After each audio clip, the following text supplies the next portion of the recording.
Good morning my dear students. As you all know that in the previous video we have learned about the some of the topics. So today we have going to start next topic, that is evolution of networking. First of all, ARPANET. ARPANET क्या है? Advanced Research Project Agency Network. Developed in 1969, the US government formed an agency named ARPANET to connect computer at various university and defense agency. ठीक है, ਜਦੋਂ ਸੀਗੀ computer networking ਦੀ ਜਿਹੜੀ ਹੈਗੀ ਆ evolution ਹੋਈ ਹੈਗੀ ਆ, ਨੈਟਵਰਕ ਜਿਹੜਾ ਕੰਪਿਊਟਰ ਨੈਟਵਰਕਿੰਗ ਸਟਾਰਟ ਹੋਇਆ ਹੈਗਾ, ਸਭ ਤੋਂ ਪਹਿਲਾਂ ਜਿਹੜਾ ਨੈਟਵਰਕ ਡਿਵੈਲਪ ਹੋਇਆ ਸੀ ਉਹ ਨੈਟਵਰਕ ਹੈਗਾ ਸੀ ARPANET। ਠੀਕ ਹੈ, ਔਰ ਇਹਦੀ ਫੁੱਲ ਫਾਰਮ ਹੈਗੀ advance research project agency network. ਠੀਕ ਹੈ, ਇਹ ਡਿਵੈਲਪ ਹੋਇਆ ਸੀ 1969 ਦੇ ਵਿੱਚ। ਠੀਕ ਹੈ, ਇਹ ਡਿਵੈਲਪ ਕੀਤਾ ਹੈਗਾ US ਗਵਰਨਮੈਂਟ ਏਜੰਸੀ ਸੀ, ਉਹਨੇ ਇਹਨੂੰ ਡਿਵੈਲਪ ਕੀਤਾ ਸੀ। ਠੀਕ ਹੈ, ਔਰ ਇਹਦਾ ਮੇਨ ਜਿਹੜਾ ਏਮ ਸੀ ਇਹ ਵਾਲੀ ਏਜੰਸੀ ਦਾ ਨੈਟਵਰਕ ਨੂੰ ਡਿਵੈਲਪ ਕਰਨ ਦਾ, ਉਹਨੇ ਕਿਹਦੇ ਨਾਲ ਕਨੈਕਟ ਕੀਤਾ ਹੈਗਾ? Computer at various university. ਠੀਕ ਹੈ, ਡਿਫਰੈਂਟ ਯੂਨੀਵਰਸਿਟੀ ਡਿਫਰੈਂਟ ਏਜੰਸੀਜ਼ ਦੇ ਨਾਲ ਇਹਦੀ ਕਨੈਕਟੀਵਿਟੀ ਜਿਹੜੀ ਉਹਨੇ ਸਟਾਰਟ ਕੀਤੀ। ਠੀਕ ਹੈ, ਹੁਣ ਵੇਖੋ ਇਹਦਾ ਮੇਨ ਆਬਜੈਕਟਿਵ ਕੀ ਸੀ? Develop a network that could continue to function efficiency even the event of nuclear attack। ਠੀਕ ਹੈ, ਨੇ ਕੀ ਸੀ ਇਹਦਾ ਮੇਨ ਮਕਸਦ, ਕੀ ਮੇਨ ਆਬਜੈਕਟਿਵ ਕੀ ਹੈਗਾ ਸੀ ਕਿ ਨੈਟਵਰਕ ਨੂੰ ਡਿਵੈਲਪ ਕਰਨਾ ਕਿ ਕਦੇ ਵੀ ਕਿਸੇ ਪ੍ਰੋਬਲਮਸ ਦਾ ਜਿਹੜਾ ਹੈਗਾ ਵਾ ਉਹ ਫੇਸ ਕਰਨੀ ਪਏ ਤਾਂ ਇਹ ਨੈਟਵਰਕ ਜਿਹੜਾ ਹੈਗਾ ਵਾ ਉਹ ਇਹਦੀ ਜਿਹੜੀ ਆ ਉਹ ਸਾਡੀ ਹੈਲਪ ਕਰ ਸਕੇ। ਠੀਕ ਹੈ, ਇਨ ਦਾ ਨਿਊਕਲੀਅਰ ਅਟੈਕ। ਠੀਕ ਹੈ, ਜੋ ARPANET ਨੈਟਵਰਕ ਹੈਗਾ, ਠੀਕ ਹੈ, ਇਹਦਾ ਮੇਨ ਮਕਸਦ ਕੀ ਹੈਗਾ ਸੀ? ਇਹਨੂੰ ਡਿਵੈਲਪ ਕਰਕੇ ਡਿਫਰੈਂਟ ਯੂਨੀਵਰਸਿਟੀਜ਼, ਠੀਕ ਹੈ, ਔਰ ਜਿਹੜੀਆਂ ਆਪਾਂ ਕਹਿ ਸਕਦੇ ਏਜੰਸੀਜ਼ ਜਿਹੜੀਆਂ ਹੈਗੀਆਂ ਉਹਨਾਂ ਨੂੰ ਕਨੈਕਟ ਕਰਵਾਉਣਾ। ਠੀਕ ਹੈ, ਔਰ ਜਦੋਂ ਇਹ ਜਿਹੜਾ ਨੈਟਵਰਕ ਸੀ ਇਹ ਡਿਵੈਲਪ ਹੋਇਆ ਸੀ, ਬਹੁਤ ਸਾਰੇ ਇੰਜੀਨੀਅਰ ਸਾਇੰਟਿਸਟ ਸਟੂਡੈਂਟਸ ਰਿਸਰਚਰ ਸੀ ਜਿਨ੍ਹਾਂ ਨੇ ਇਹਨੂੰ ਬਹੁਤ ਜਲਦੀ ਜਿਹੜਾ ਸੀ ਉਹ ਫੋਲੋ ਕੀਤਾ। ਠੀਕ ਹੈ, ਬਹੁਤ ਜਲਦੀ ਇਹਦਾ ਇੱਕ ਪਾਰਟ ਬਣ ਗਏ ਸੀ। ਠੀਕ ਹੈ, ਔਰ ਉਹਨਾਂ ਨੇ ਕੀ ਕੀਤਾ, ਜਲਦੀ ਤੋਂ ਜਲਦੀ ਇਹਦੇ ਥਰੂ ਜਿਹੜੀ ਇਨਫੋਰਮੇਸ਼ਨ ਜਿਹੜੀ ਹੈਗੀ ਆ ਐਕਸਚੇਂਜ ਕਰਨੀ ਸ਼ੁਰੂ ਕਰ ਦਿੱਤੀ, ਮੈਸੇਜ ਜਿਹੜੇ ਐਕਸਚੇਂਜ ਕਰਨੇ ਸ਼ੁਰੂ ਕਰ ਦਿੱਤੇ। ਠੀਕ ਹੈ, ਔਰ ਦ ਯੂਜ਼ਰ ਆਫ ਦਾ ਸਿਸਟਮ, ਠੀਕ ਹੈ, ਔਰ ਡਿਫਰੈਂਟ ਜਿਹੜੇ ਯੂਜ਼ਰ ਜਿਹੜੇ ਹੈਗੇ ਲੌਂਗ ਡਿਸਟੈਂਸ ਦੇ ਵਿੱਚ ਕੀ ਹੈਗਾ ਵਾ ਉਹ ਆਪਸ ਵਿੱਚ ਜਿਹੜਾ ਵਾ ਉਹ ਗੇਮ ਪਲੇਇੰਗ ਕਰਨ ਲੱਗ ਗਏ। ਠੀਕ ਹੈ, ਔਰ ਸੋਸ਼ਲਾਈਜ਼ ਜਿਹੜੇ ਪੀਪਲ ਹੁੰਦੇ ਆ, ਠੀਕ ਹੈ, ਉਹ ਕੀ ਕਰਨ ਲੱਗ ਗਏ? ਆਪਣੇ ਇੰਟਰਸਟ ਜਿਹੜੇ ਉਹ ਸ਼ੇਅਰ ਕਰਨ ਲੱਗ ਗਏ ਇੱਕ ਦੂਜੇ ਦੇ ਨਾਲ। ਠੀਕ ਹੈ, ਇਹ ਜਿਹੜਾ ARPANET ਨੈਟਵਰਕ ਸੀ ਇਹ ਬਹੁਤ ਜ਼ਿਆਦਾ ਹੈਲਪਫੁਲ ਹੋਇਆ ਸੀ ਸਾਡੀ ਸੁਸਾਇਟੀ ਵਾਸਤੇ, ਜਿਹਦੇ ਨਾਲ ਜਿਹੜੀ ਹੈਗੀ ਕਨੈਕਟੀਵਿਟੀ ਜਿਹੜੀ ਉਹ ਬੈਸਟ ਵੇ ਦੇ ਨਾਲ ਹੋਣ ਲੱਗ ਗਈ। ਠੀਕ ਹੈ, ਔਰ ARPANET ਦੇ ਨਾਲ ਹੀ ਇੱਕ ਹੋਰ ਨੈਟਵਰਕ ਡਿਵੈਲਪ ਹੋਇਆ ਸੀ NSF ਨੈਟ। ਠੀਕ ਹੈ, ਇਹ ਜਿਹੜਾ ਨੈਟਵਰਕ ਹੈਗਾ ਵਾ ਇਹ ਜਿਹੜਾ ਫਾਸਟ ਨੈਟਵਰਕ ਸੀ ਐਜ਼ ਕੰਪੇਅਰ ਟੂ ARPANET। ਠੀਕ ਹੈ, ਔਰ ਜਿਹੜਾ ARPANET ਸੀ ਇਹਦਾ ਮੇਨ ਮਕਸਦ ਕੀ ਸੀ? ਇਹ ਸਿਰਫ ਤੇ ਸਿਰਫ ਜਿਹੜਾ ਹੈਗਾ ਸੀ ਇਹਨੇ ਕੰਪਨੀਜ਼ ਜਿਹੜੀਆਂ ਹੈਗੀਆਂ ਸੀ ਉਹਨਾਂ ਨੂੰ ਇਹਦੀ ਕੋਈ ਪਰਮਿਸ਼ਨ ਨਹੀਂ ਸੀ। ਇਹਨੇ ਸਿਰਫ ਤੇ ਸਿਰਫ ਇਹ ਨੈਟਵਰਕ ਬਿਜ਼ਨਸ ਜਿਹੜਾ ਹੈਗਾ ਪਰਸਨ ਬਿਜ਼ਨਸ ਜਿਹੜਾ ਹੈਗਾ ਵਾ ਪ੍ਰਾਈਵੇਟ ਜਿਹੜੇ ਬਿਜ਼ਨਸ ਹੈਗੇ ਆ ਉਹੀ ਬਿਜ਼ਨਸਮੈਨ ਇਹੀ ਜਿਹੜਾ ਨੈਟਵਰਕ ਯੂਜ਼ ਕਰ ਸਕਦੇ ਸੀ। ਠੀਕ ਹੈ, ਬਟ ਜਿਹੜੀਆਂ ਪ੍ਰਾਈਵੇਟ ਕੰਪਨੀਜ਼ ਹੈਗੀਆਂ ਉਹਨਾਂ ਨੇ ਕੀ ਕਰ ਦਿੱਤਾ, ਇੱਕ ਆਪਣਾ ਖੁਦ ਦਾ ਨੈਟਵਰਕ ਬਣਾਉਣਾ ਸ਼ੁਰੂ ਕਰ ਦਿੱਤਾ। ਉਹਨਾਂ ਨੇ ਕੀ ਕੀਤਾ, ARPANET ਔਰ NSF ਨੈਟ ਜਿਹੜਾ ਸੀ ਦੋਨਾਂ ਨੂੰ ਕੰਬਾਈਨ ਕਰਕੇ ਉਹਨਾਂ ਨੇ ਕੀ ਬਣਾ ਦਿੱਤਾ? ਇੰਟਰਨੈਟ। ਠੀਕ ਹੈ, ਇੰਟਰਨੈਟ ਕੀ ਹੈਗਾ? ਇੰਟਰਕਨੈਕਸ਼ਨ ਨੈਟਵਰਕ। ਠੀਕ ਹੈ, ਇੱਕ ਹੈਗਾ ਵਰਲਡ ਵਾਈਡ ਨੈਟਵਰਕ ਹੈਗਾ। ਠੀਕ ਹੈ, world wide network of computer network. ਠੀਕ ਹੈ, ਅਸੀਂ ਇੰਟਰਨੈਟ ਨੂੰ ਸਿੰਪਲੀ ਕਹਿ ਸਕਦੇ ਹਾਂ ਨੈਟਵਰਕ ਆਫ ਨੈਟਵਰਕਸ। ਠੀਕ ਹੈ, ਇਹ ਡਿਫਰੈਂਟ ਨੈਟਵਰਕਸ ਤੋਂ ਮਿਲ ਕੇ ਬਣਿਆ ਹੈਗਾ। ਠੀਕ ਹੈ, ਇਹਨੂੰ ਕਿਸੇ it is not owned by anybody. ਠੀਕ ਹੈ, ਇਹਨੂੰ ਕਿਸੇ ਵੀ ਪਰਸਨ ਨੇ ਨਹੀਂ ਬਣਾਇਆ ਹੈਗਾ। ਠੀਕ ਹੈ, ਇਹ ਡਿਫਰੈਂਟ ਏਜੰਸੀਜ਼ ਜਿਹੜੀਆਂ ਹੈਗੀਆਂ ਵਾ ਡਿਫਰੈਂਟ ਜਿਹੜੇ ਨੈਟਵਰਕ ਹੈਗੇ ਉਹਨਾਂ ਤੋਂ ਡਿਵੈਲਪ ਹੋ ਕੇ ਜਿਹੜਾ ਇੰਟਰਨੈਟ ਬਣਿਆ ਹੈਗਾ। ਠੀਕ ਹੈ, ਔਰ internet has evolved from the ARPANET। ਠੀਕ ਹੈ, ਇਹ ਕਿਹਦੀ ਦੇਣ ਹੈਗੀ ਆ? ARPANET ਨੈਟਵਰਕ ਦੀ ਇੱਕ ਦੇਣ ਹੈਗੀ ਹੈ। ਠੀਕ ਹੈ, ਔਰ internet is globally connected network system that utilise TCP/IP transmit information. ਠੀਕ ਹੈ, ਹੁਣ ਦੇਖੋ ਜਦੋਂ ਇੰਟਰਨੈਟ ਦੇ ਥਰੂ ਹੈਗਾ ਵਾ ਪੂਰੇ ਆਲ ਓਵਰ ਵਰਲਡ ਦੇ ਵਿੱਚ ਇਨਫੋਰਮੇਸ਼ਨ ਜਿਹੜੀ ਸ਼ੇਅਰ ਕੀਤੀ ਜਾਣ ਲੱਗੀ, ਟਰਾਂਸਮਿਸ਼ਨ ਜਿਹੜੀ ਉਹ ਸ਼ੇਅਰ ਕੀਤੇ ਜਾਣ ਲੱਗੀ, ਡਾਟਾ ਟਰਾਂਸਫਰ ਕੀਤਾ ਜਾਣ ਲੱਗਾ one place to another place. ਉਹ ਕਿਹੜੇ ਨੈਟਵਰਕ ਦੇ ਥਰੂ ਹੈਗਾ? ਟਰਾਂਸਮਿਸ਼ਨ ਕੰਟਰੋਲ ਪ੍ਰੋਟੋਕੋਲਸ ਦੇ ਥਰੂ। ਠੀਕ ਹੈ, ਔਰ ਜਿਹੜੇ ਪ੍ਰੋਟੋਕੋਲਸ ਹੁੰਦੇ ਉਹ ਰੂਲ ਸੈੱਟ ਕਰਦੇ ਅੱਗੇ ਕਿ ਕਿਵੇਂ ਡਾਟਾ ਜਿਹੜਾ ਟਰਾਂਸਫਰ ਕਰਨਾ one place to another place. ਠੀਕ ਹੈ, and following service are instantly available through internet. ਠੀਕ ਹੈ, ਹੁਣ ਜਿਹੜੀਆਂ ਸਾਨੂੰ ਸਰਵਿਸ ਜਿਹੜੀਆਂ ਹੈਗੀਆਂ ਇੰਟਰਨੈਟ ਦੇ ਥਰੂ ਜਿਹੜੀਆਂ ਵਾ ਉਹ ਅਵੇਲੇਬਲ ਹੈਗੀਆਂ, ਉਹ ਕਿਹੜੀਆਂ ਹੈਗੀਆਂ? ਜਿਵੇਂ ਈਮੇਲਸ ਹੈ, web enabled audio video conferencing service. ਠੀਕ ਹੈ, ਔਨਲਾਈਨ ਮੂਵੀਜ਼ ਐਂਡ ਗੇਮਸ। ਠੀਕ ਹੈ, ਔਰ ਇਹ ਵਾਲੀਆਂ ਸਾਰੀਆਂ ਜਿਹੜੀਆਂ ਹੈਗੀਆਂ ਵਾ ਇਹ ਸਾਨੂੰ ਕਿਹਦੇ ਥਰੂ? ਇੰਟਰਨੈਟ ਦੇ ਥਰੂ ਜਿਹੜੀਆਂ ਹੈਗੀਆਂ ਵਾ ਉਹ ਫੈਸਿਲਿਟੀਜ਼ ਜਿਹੜੀਆਂ ਉਹ ਮਿਲਣ ਲੱਗੀਆਂ। ਸੋਸ਼ਲ ਨੈਟਵਰਕਿੰਗ, ਔਨਲਾਈਨ ਸ਼ਾਪਿੰਗ ਕਰ ਸਕਦੇ ਹਾਂ। ਠੀਕ ਹੈ, ਇਹ ਸਾਰੀਆਂ ਫੈਸਿਲਿਟੀਜ਼ ਸਾਨੂੰ ਇੰਟਰਨੈਟ ਦੇ ਥਰੂ थ्रू ਜਿਹੜੀਆਂ ਹੈਗੀਆਂ ਵਾ ਉਹ ਮਿਲਣ ਲੱਗੀਆਂ ਠੀਕ ਹੈ। ਔਰ ਨੈਕਸਟ ਹੈਗਾ ਇੰਟਰਸਪੇਸ ठीक है। इंटरस्पेस क्या है interspace client server software program that allow multiple user ठीक है की करता है मल्टीपल यूजर कम्यूनीकेट करने लई की क्या करता एक परमिशन दिंदा है ऑनलाइन ठीक है।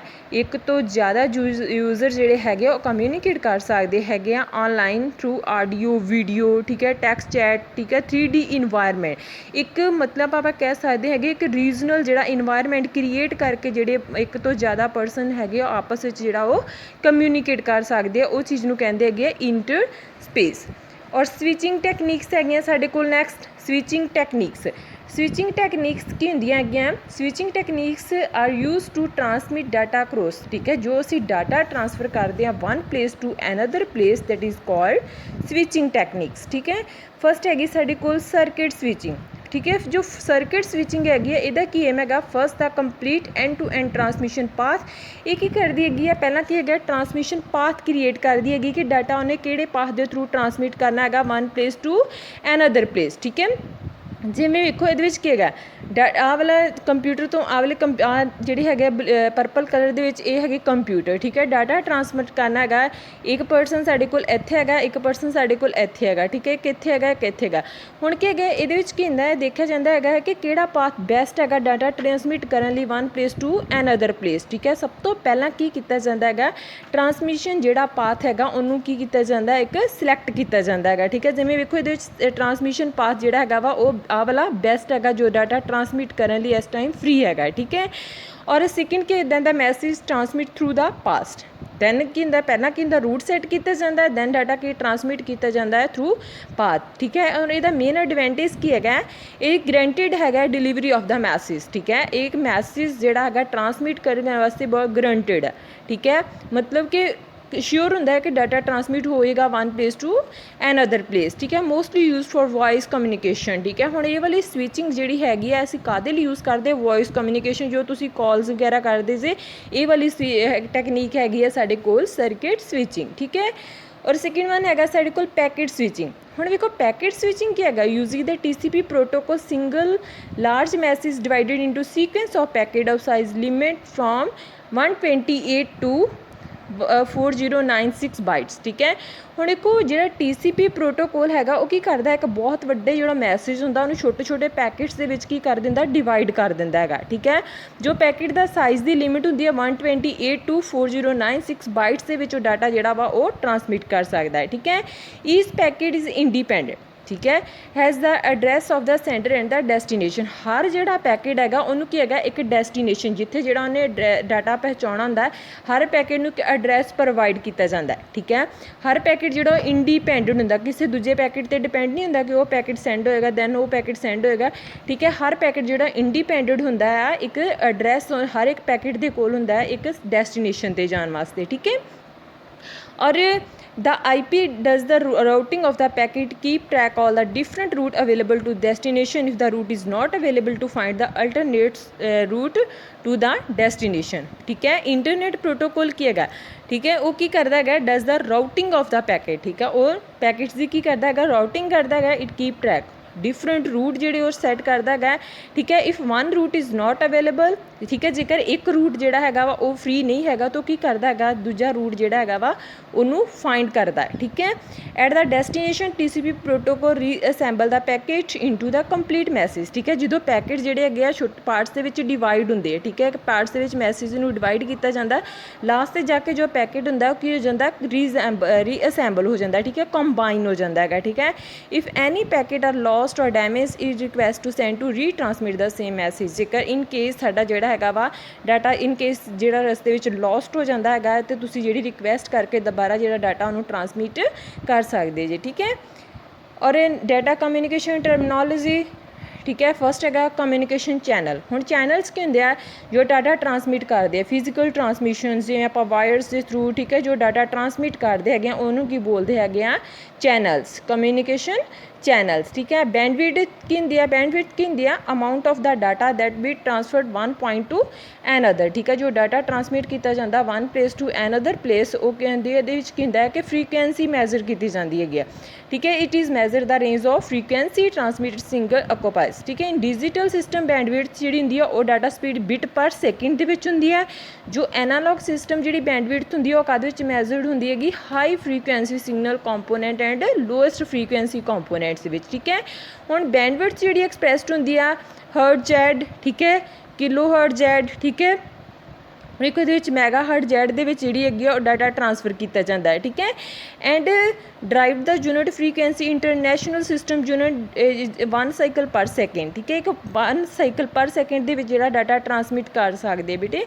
It is named after Rudolf Hertz. Hertz are commonly expressed in the multiples kilo hertz, mega hertz, ठीक है, गीगा हर्ट्ज दे विच जिहड़ा डाटा वो अकॉर्डिंग टू फ्रीकुएंसी जिहड़ा वो सेंड किया जाता है, ठीक है। डाटा ट्रांसमिशन रेट इको DTR is the amount of data in digital form that is moved from one place to another in a given time on a network, ठीक है।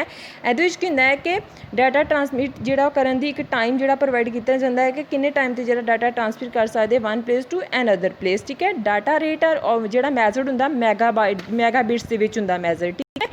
ਔਰ ਇਹ ਵੇਖੋ ਵਿੱਚ ਇਹਦੇ ਵਿੱਚ ਜਿਹੜੇ ਹੈਗੇ ਤੁਹਾਨੂੰ ਦਿੱਤੇ ਹੈਗੇ ਆ बीट्स पर सेकेंड, किलो बिट पर सेकेंड, मैगा बिट पर सेकेंड, गीगा बिट पर सेकेंड, टेरा बिट पर सेकेंड, ठीक है। और ये देखो आ वाले सारे किलो बाइट पर सेकेंड, मैगा बिट पर सेकेंड, गीगा पर बिट सेकेंड, ठीक है। सारे ये जिहड़ा हैगा वा वो तुसी इन्होंने कैपीटल एंड जो शॉर्ट लैटर्स दे विच जिहड़ा सारा एक्सप्लेन तुहानूं दस्सिया गया कि किवें किवें तुहानूं जिहड़ा हैगा तुसी इस चीज़ नूं जिहड़ा हैगा वो जान सकदे जे, ठीक है। ये डाटा ट्रांसफर रेट हुंदा है कि तुसी जदों डाटा ट्रांसफर करदे one place to another place तो उन्होंने तुसी कादे विच मैजर करदे जे, ठीक है। असीं मैजर करते हैं मैगा बिट्स दे विच, ठीक है, और मैगा बाइट्स दे विच जिहड़ा हैगा वा वो किन्ने पर सैकेंड दे विच डाटा असीं ट्रांसफर कर सकते हैं, ठीक है। Thank you students.